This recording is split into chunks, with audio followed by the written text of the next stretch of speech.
Magandang umaga sa inyong lahat mga kaibigan, mga kalingap. Narito na naman tayo sa ating YouTube channel at gagawa tayo ng panibagong reaction video. At dito sa reaction video natin mga kaibigan, mga kalingap, ang pag-uusapan natin ay si Kalingap Edo kasi inireklamo kasi ng mga viewers, mga kaibigan, mga kalingap, si Tiglo at si Redsin mga kaibigan. Yan po ang ating topic for today. Pero bago yan, i-shout out muna kay Kuya Bal Santos Matubang, Kalingap Prab, and Ate Edna at sa lahat ng ating mga viewers. Mega love shout out po sa inyo. Gisa Bicolana at TV Considerate in Ma'am Misty Kayons. At sa lalab ko, shout out kay Gingging Vlog 1991 mga kaibigan, mga kalingap. So, ito dumako na muna tayo mga kaibigan. Pasasadasan ko lang yung naging live ko kagabi mga kaibigan, mga kalingap. Bago tayo pumunta doon sa mga inirereklamo dito sa dalawang vlogger or isang reactor at isang vlogger mga kaibigan ang inirereklamo, si Atiglo ang reactor at si Redse naman po sa charity vlogger mga kaibigan. So yung live natin kagabi mga kaibigan ay pang good vibes lang yun, no? Pang good vibes at wala naman tayong tinatalakay, wala naman tayong pinatatamaan doon sa ating live streaming kasi nga sabi ko nga nakakapagod na, so marami ang nagagalit sa atin at dalawa na lang yung mga ibang pumasok ay todo protect kay Kalingap Edo, pero wala naman tayong topic about kay Kalingap Edo mga kaibigan. Nagagalit sila sa atin at kung ano-ano ang sinasabi dyan sa ating comment section. Pero ang masasabi ko sa inyo mga kaibigan, mga kalingap, wala naman akong naging topic kagabi laban kay Kalingap Edo. At pwede naman na inyong i-replay yung aking live dyan kung ako ay may nasabi kay Kalingap Edo, mga kaibigan, mga kabayan. At meron pa ngang pinalalayas tayo sa ating YouTube channel dahil binabastos natin si Kalingap Edo, mga kaibigan. Pero respect naman sa inyo kasi nasasaktan kayo mga kaibigan at mga kapatid. Respect naman sa inyo, pero sana wag naman masyadong protective mga kaibigan na wala namang topic about do sa inyong mga iniidolo o do sa inyong minamahal na vlogger, kagad ay kayo ay papasok at magko-comment kayo ng hindi kaaya-aya doon sa paningin ng host, mga kaibigan. Kaya sana bago kayo mag-comment ay siguraduhin muna ninyo na itinatopic yung inyong iniidolo, mga kaibigan, mga kalingap. Para naman sa ganun maging tayo, maging awareness tayo doon sa mga bagay-bagay na ating pag-uusapan. Kasi ang live natin kagabi ay for good vibes.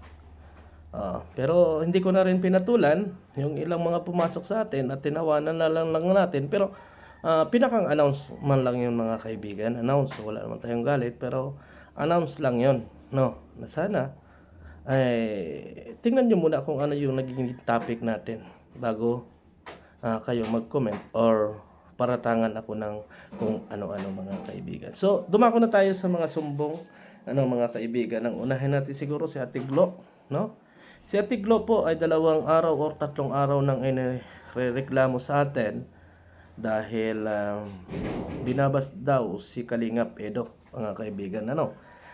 Totally ang mga nakakarating sa ating mga sumbong ay mga viewers ni Papa Eds, mga kaibigan, mga kalingap.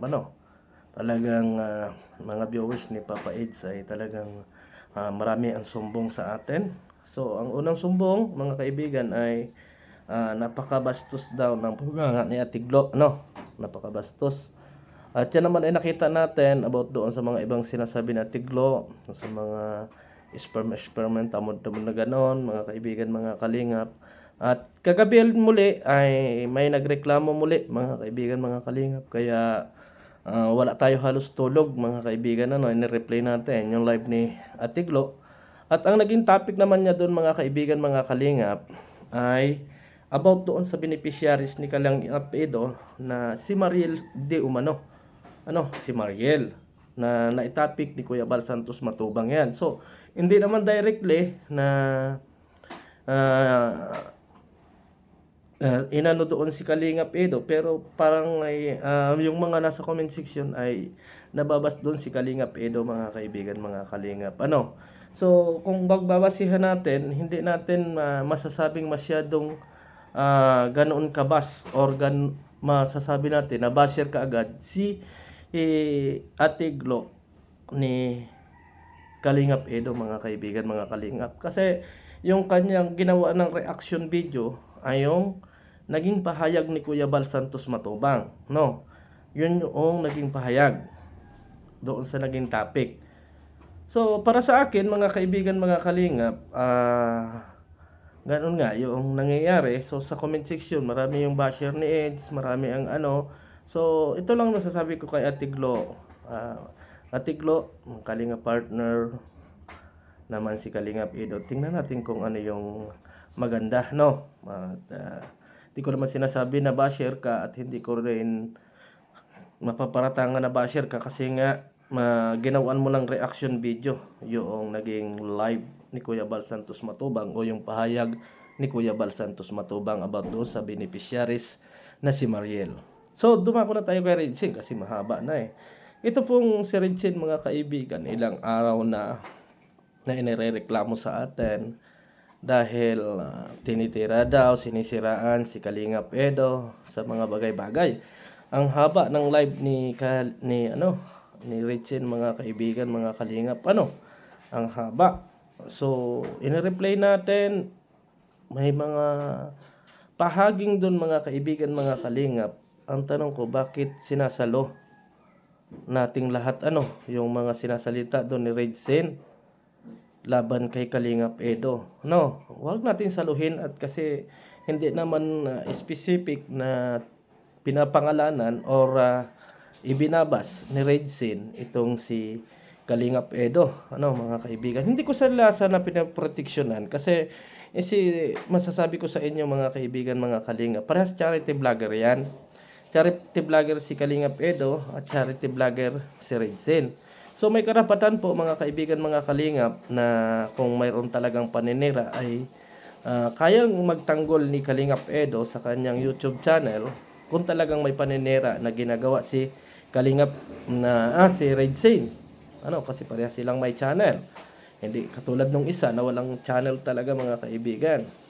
So, doon sa mga pahayag ni Regine ay sinasabi ng mga viewers na labi silang nasasaktan about doon sa mga sinasabi ni Regine laban di umano kay Kalingap Edo, no? Kalingap Edo, ang haba ng live kasi, talagang puro shout out, puro kaunting usap, talagang nakakaantok, mga kaibigan. At hindi ko halos mahanap yung talagang inirereklamo nila na grabe yung pangbabas kay Kalingap Edo, mga kaibigan, ni Regine. So, ito na lang siguro ang maiparating ko kay Regine, mga kaibigan, mga kalingap. Kung talagang may galit ka di umano, kasi yan ang sumbong sa atin, may galit ka kay Kalingap Edo at meron kang dapat ilabas, mas mabuting ilabas mo na kung yan ay para kay Kalingap Edo. Pero kung hindi naman talaga para kay Kalingap Edo, mga kaibigan, at wala pang inilalabas na mga kung ano-anong ebidensya, kung ano-ano pa mang sinasabi si Regine, ay tingnan natin, no? Kasi vlogger si Kalingap Edo, mga kaibigan, vlogger. So hindi naman po sinabi ni Kalingap Rab doon sa kanyang statement doon kay Sir July Paonil na bawal gawa ng reaction video or mabanggit si Kalingap Edo doon sa kanilang mga live streaming, di ba? Wala naman po, kahit sa mga reactor, wala namang sinabi na bawal gawa ng reaction video si Kalingap Edo. So, kung meron po kayong mga matitinding reklamo, mga kaibigan, mga kalingap, laban dito kay na Regine at Ate Glo, pwede po na pakisend na lang po nung clip, no? Pakisend na lang nung clip na talagang yun ang inireklamo ninyo, para sa ganoon iharap natin kay Kuya Bal na yun talaga yung inireklamo ninyo. Halimbawa, may portion doon na talagang grabe yung pangbabas ni Regine kay Kalingap Edo. So, ikat po ninyo, mga kaibigan, kasi Sa totoo lang, marami ang narating sa atin na mga reklamo. Talagang hindi lang naman isa yung mga nagrereklamo na viewers ni Kalingap Edo. Ay hindi natin maisa-isa kung ilang live streaming na yung kay Craigsin kasi more than 1 hour and half, more than half hour, no? 1 hour and half hour yung live ni Craigsin. Ay sa haba mga kaibigan, bago may reklamo na naman yung isa laban do sa isang live ni Craigsin. So mas madali po nating makukombine ito mga kaibigan, mga kalingap, kung talagang ito ang si Craigsin ay basher ni Kalingap Edo, ay sasagutin natin. No, sasagutin po natin. Hayaan nyo mga kaibigan, kahit ako pinaparatangan ninyo na ako ay basher ni Kalingap Edo at one-sided ako, ay masasabi ko po na patas yung gagawin natin. Ano? Patas. Wala po tayong kikilingan sa kanila mga kaibigan. Ano? Nandito po tayo para ayusin kung ano yung dapat ayusin. At andito po tayo para sa ganun proteksyonan yung mga gumagawa ng charity vlogger. Ano?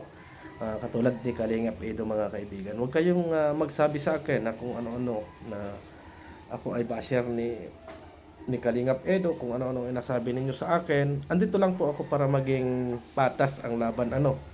Batas po ang laban ko. At kahit naman po sabihin ninyo or anuhin ninyo yung mga naging live streaming ko, ay wala naman kayong makikita dyan na laban sa kay Kalingap Edo mga kaibigan. Ano? Wala naman tayong ano. Kaya yun lang po siguro yung aking masasabi about sa mga bagay na yon. Kasi sobrang haba po nung live ni Redsin mga kaibigan, mga kalingap, ay ilang live po yung inirereklamo sa atin. Ano?